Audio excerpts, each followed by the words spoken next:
વરસતા વરસાદમાં ભજીયા ખાવાનું મન કોને ન થાય, પણ જો એમાં પણ તમે ડાયટ કરતા હોય અથવા તો ઓઇલી ફૂડથી દૂર રહેતા હોય તો આ છે તેનો બેસ્ટ ઓપ્શન. હેલો ફ્રેન્ડ્સ, કેમ છો બધા? સ્વાગત છે તમારા બધાનું મારી ચેનલ કુક વિથ મોનિકા મશરૂમમાં. તો આજે હું તમારી સાથે શેર કરીશ તળિયા વગરના જ એકદમ ચટાકેદાર એવા બટેટાવડાની રેસીપી. તો ચલો આપણે વધારે સમય ન બગાડતા રેસીપી શરૂ કરીએ. સારી લાગે તો ફ્રેન્ડ્સ, ફેમિલીઝ અને રિલેટિવ્સ જોડે શેર કરી ચેનલને સબસ્ક્રાઈબ કરવાનું તો બિલકુલ નહીં ભૂલતા. તો અહીંયા સૌથી પહેલાં આપણે તેનો મસાલો બનાવી લઈએ. બટેટાવડાના મસાલાને સ્પાઇસી અને ચટાકેદાર બનાવવા માટે આદુ અને મરચાંની પેસ્ટ તૈયાર કરી લઈશું. હવે અહીંયા બટેટાને મેં ડાયરેક્ટલી પાણીમાં નહીં પણ કુકરમાં કોઈ એક કાઠો અને પછી રેંક મૂકી તેને બાફી લીધેલા, જેનાથી એકદમ સરસ એવા વરાળમાં બટેટા બફાઈ અને તૈયાર થઈ જશે. બટેટા બફાઈ જાય ત્યારબાદ તેની છાલ ઉતારી આટલી સરસ રીતે તેને મેશ કરી દેવાનું. અહીંયા કોઈ પણ કણી ન રહે તેનું ખાસ ધ્યાન રાખીશું. બટેટાવાળા પેટીસ કે કોઈ પણ ટિક્કી બનાવતી વખતે બટેટાને હંમેશા પાણી વગર જ બાફવાના, વરાળથી જ. હવે ત્યારબાદ તેમાં સ્વાદ અનુસાર અથવા તો ચમચી વાઇઝ જોઈએ તો અડધી ચમચી જેટલું મીઠું ઉમેરી દઈશું. ત્યારબાદ અડધી ચમચી કરતાં વધારે ચટણી પાવડર ઉમેરીશું. આદુ મરચાંની તૈયાર કરેલી પેસ્ટ ઉમેરીશું. જો ચટણીને તમે અવોઇડ કરવા માગતા હોય તો અવોઇડ કરી શકાય. હવે અહીંયા સ્વાદ અનુસાર બધી વસ્તુ ઉમેરવાની સાથે સાથે એક મોટી ચમચી જેટલી ધાણા ભાજી ધોઈ અને ઝીણી સમારીને ઉમેરી દઈશું. બટેટાવડાના મસાલાને વધારે ટેસ્ટી કરવા માટે અડધી ચમચી કરતાં ઓછો તીખાનો પાવડર ઉમેરી દઈશું, અથવા તો તમે અહીંયા અધકચરા વાટેલા તીખા પણ ઉમેરી શકો છો. ત્યારબાદ અહીંયા સાથે સાથે અડધી ચમચી જેટલો ગરમ મસાલો, અડધી ચમચી જેટલા તલ, સૂકી કાળી દ્રાક્ષ અને સાથે સાથે આખા ધાણા ઉમેરીશું. ફ્રેન્ડ્સ, આ બધી વસ્તુ ઓપ્શનલ છે. તમારા ઘરે જો પસંદ કરવામાં આવતી હોય તો તેને ઉમેરી શકાય, અધરવાઇઝ તમે તેને અવોઇડ કરી શકો છો. આ બધી વસ્તુ ઉમેરાઈ જાય ત્યારબાદ મસાલાને હળવે હાથે જ મિક્સ કરી દેવાનું. લાસ્ટમાં આપણે તેમાં ખટાશ અને ગળાશ ઉમેરીશું. ટિક્કી હોય, પેટીસ હોય કે કોઈ પણ બટેટું વડું કે આવી રીતનો મસાલો હોય તેને વધારે વાર છૂંદવો નહીં, કારણ કે તો તેમાંથી મીઠું ઉમેરવાની સાથે સાથે પાણી છૂટું પડે છે. એટલે જ આપણે લાસ્ટમાં ખટાશ ગળાશ ઉમેરીશું, જેથી કરીને મસાલો વધારે સોગી ન થઈ જાય. નોર્મલી બટેટાવાળા જ્યારે તમે બહાર ખાતા હોય તે અડધી કલાકથી કલાક પણ પડ્યા રહે તો પણ માવો આવો ને આવો જ રહેતો હોય છે. તો આ છે તેની સિક્રેટ ટીપ. હવે હું અહીંયા ખટાશ ગળાશ માટે અડધી ચમચી કરતાં વધારે ખાંડ ઉમેરીશ અને અડધું લીંબુ નીચોવી દઈશું. તો હવે આ બધી વસ્તુ સારી રીતના ઉમેરાઈ જાય એટલે મિક્સ કરી દેવાની.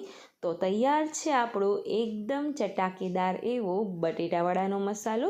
તમે આ બટેટાવડાનો મસાલાનો ઉપયોગ જ્યારે ભજીયા તળીને કરતા હોય ત્યારે, અથવા તો મારી આ સૌથી અલગ ટ્રીકથી એક જ ટીપા તેલમાં જ્યારે બટેટું વડું બનાવતા હોય ત્યારે પણ કરી શકો છો. તો હવે અહીંયા એક જ સરખી સાઇઝના બટેટાવડાના બોલ્સ બનાવી લઈએ. જો તમને પસંદ હોય તો તમે આના કરતાં પણ વધારે મોટી સાઇઝના બોલ્સ બનાવીને તૈયાર કરી શકો છો.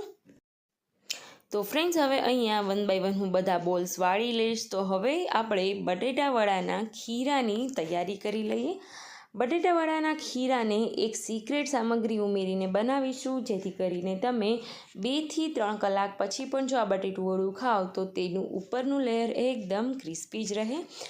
હવે અહીંયા બટેટાવડાના ખીરાને બનાવવા માટે મેં 2 મોટી ચમચી જેટલો ચણાનો લોટ લીધેલો છે. ત્યારબાદ સ્વાદ અનુસાર નમક, અડધી ચપટીથી વધારે એવી હિંગ ઉમેરીશું. સિક્રેટ વસ્તુ તરીકે 1 મોટી ચમચી જેટલો ચોખાનો લોટ ઉમેરીશું. આ બધી વસ્તુને સારી રીતના મિક્સ કરી અડધા ગ્લાસ કરતાં ઓછું એવું પાણી ઉમેરી દઈશું. પાણીને અહીંયા ધીમે ધીમે કરીને ઉમેરીશું, જેથી કરીને વધારે ઢીલું કે વધારે કડક પણ ના રહે. હવે સારી રીતના મિક્સ કરી લાસ્ટમાં હું તમને તેની કન્સિસ્ટન્સી બતાવું છું કે આપણે ખીરાને કેટલું ઘાટું કે પાતળું રાખીશું. આ ખીરું નોર્મલી જે આપણે રૂટીન બટેટાવડા બનાવતા હોય તેવું જ રાખવાનું છે. તો અહીંયા એક પણ લમ્સ ન રહે એમ આટલું પતલું અથવા તો ઘાટું ખીરું રાખવાનું છે, જે હું તમને અત્યારે બતાવી રહી છું. તો હવે આપણે સિક્રેટ રીતે બટેટું વડું બનાવવાની પ્રોસેસ જોઈએ. એના માટે હું અહીંયા અપ્પમની લોઢીનો ઉપયોગ કરીશ. તેને એક ચમચી તેલથી ગ્રીસ કરી લેવાનું છે, એટલે કે એક જ ચમચીમાં ઓલમોસ્ટ આખી લોઢી ગ્રીસ થઈ જશે. પહેલો ઘાણવો હોય ત્યારે વચ્ચેના 3 બોલ્સમાં જ ઉમેરવાનું, જેથી કરીને તમને લોઢીનું ટેમ્પરેચર કેટલું સેટ કરવું, ક્યારે તેને ટર્ન કરવું તે બધી ખબર પડી જાય. હવે આપણા ડોયેલા ખીરામાં એક બટેટું વડું ઉમેરતા જઈએ અને તેને લોઢીમાં રાખી અને સરસ રીતના ઢાંકણ ઢાંકી દઈએ. તો છે ને એકદમ ડાયટ કરતા હોય તેના માટે તો આશીર્વાદ સમાન એવી ટ્રીક, જેથી કરીને તમારે વધારે ફ્રાઈડ વસ્તુથી અવોઇડ થઈ શકશો અને બટેટું વડું પણ ખાઈ શકશો. જે લોકોને આ મસાલામાં બટેટું ન ખાવું હોય તે મને કમેન્ટ કરીને જરૂરથી જણાવજો. હું તમને બટેટા વડામાં બટેટાના સ્ટફિંગ સિવાય બીજું કઈ વસ્તુ સ્ટફ કરી શકાય જે હેલ્ધી હોય, ટેસ્ટી હોય અને ડાયટવાળા માટે હેલ્પફુલ હોય તે જરૂરથી જણાવીશ. હવે ઢાંકીને હું 1 જ મિનિટ તેમાં રહેવા દઈશ અને અત્યારે સ્લો ફ્લેમ છે તે વાતનું ખાસ ધ્યાન રાખવાનું. અહીંયા મીડિયમ કે ફાસ્ટ ફ્લેમ પર બટેટાવડાને બિલકુલ કૂક નથી કરવાના. તો હવે 1 મિનિટ જેવો સમય થઈ ગયો છે અને હું ચેક કરી લઈશ. હવે હળવા હાથથી તેને ટર્ન કરી લેવાનું છે. તમે જોઈ શકો છો એક લેયર ખૂબ જ સરસ રીતના બનીને તૈયાર થઈ ગયું છે. જોતાની સાથે જ નહીં કહો તો કોઈને ખબર પણ નહીં પડે કે આ બટેટું વડું તમે ફ્રાઈડ નથી બનાવ્યું. બીજી બાજુ પણ ફરીથી ઢાંકણ ઢાંકી 1 મિનિટ જેવા સમય માટે મેં રહેવા દીધેલું. તો હવે બંને બાજુ સારી રીતના વડું કૂક થઈ ગયું છે, તો તેને સાઈડમાં રાખેલી પ્લેટમાં કાઢી લીધેલું. હવે સેમ આ જ રીતે બધા બોલ્સને બધા હોલ્સમાં ઉમેરી દઈશું. તમે જોઈ શક્યા છો એક જ રીતના બધા હોલ્સ ભરાઈ જશે. આવી રીતની અપ્પમ લોઢી જો તમારા ઘરે હોય તો તમે તેમાં બટેટાવડાની સાથે સાથે બીજી ઘણી બધી રેસીપીઓ જોઈ શકો છો, જેની લિંક હું તમને ડિસ્ક્રિપ્શન બોક્સમાં આપી દઈશ. તો હવે સેમ આ રીતના બધા વડાને બટેટાવડા થવા માટે ખીરાથી ગ્રીસ કરી સારી રીતના ઉમેરતા જવાનું છે. હવે એક વડાની સ્પેસમાં હું એકલું ખીરું જ ઉમેરી દઈશ, જે નોર્મલ ભજીયા જેવું ઉપસીને સરસ બની જશે.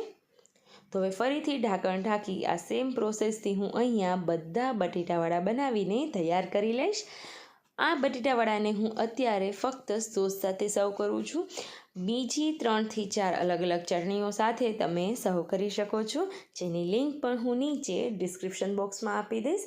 તો હવે આ વડાને અત્યારે આપણે બધી બાજુ ફેરવતા જશું, તમે જેમ જોઈ રહ્યા છો એમ, જેથી કરીને બધી બાજુ તેને હીટ ઇક્વલી મળે.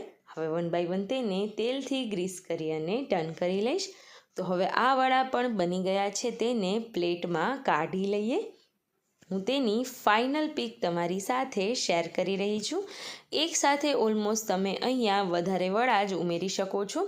જેમ તમે એક સાથે તેલમાં ઉમેરો છો એટલા વડા બનીને રેડી થઈ જશે. તો આશા છે ફ્રેન્ડ્સ તમને મારી આ રેસીપી પસંદ આવી હશે, અને જો આવી હોય તો બીજા ફ્રેન્ડ્સ, ફેમિલીઝ અને રિલેટિવ્સ જોડે શેર કરી ચેનલ કુક વિથ મોનિકા મશરૂને સબસ્ક્રાઈબ કરવાનું તો બિલકુલ નહીં ભૂલતા. Thank you so much.